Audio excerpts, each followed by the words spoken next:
My connection to the ocean started at 4 when I started surfing. I just loved it. Every day I wanted to be out there, and all I thought about was surfing. My uncle was kind of like the daredevil of the family. I always looked up to him, and he kited, and I wanted to be my uncle, so I started kiting just like him, and just them letting me do what I wanted to do really helped me grow my confidence. They didn't set me back, they just let me make my own mistakes. When I was probably 14, 13, I popped my hip out doing crazy kite loops at Brighton on a gusty day and hit the water and just exploded my hip, and then went to hospital. And then the nurse comes back, they said I was diagnosed with fibrosis dysplasia in both femurs. So essentially they said to me I'd have to stop all contact, no running, can't play footy, can't surf, can't do anything. So I remember crying in that hospital bed as soon as I heard it. Surfing was pretty much my life, and I had no idea what I was going to do without it. Always being on the water and then all of a sudden having it taken away from me, I built a relationship with the sport. And then I said to myself, I don't want to stop. This is what I love, this is what I'm going to do.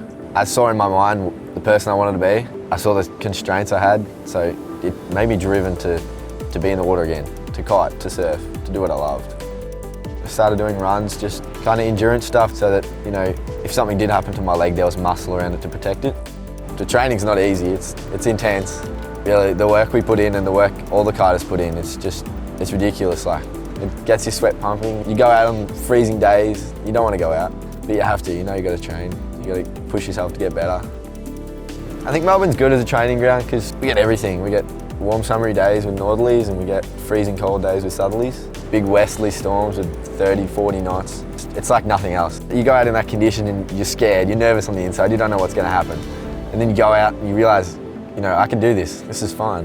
It makes you feel like when you go out, when it's perfect, you'll perform that much better. Going around Australia, all the events, Dad really pushed me and I loved it because all I wanted to do was compete. I started getting some good results, I started winning, placing high in the comps. And then the tours started up, the GKA. I saw it and I was like, I think it's my time. I think I should go overseas, I should really do it.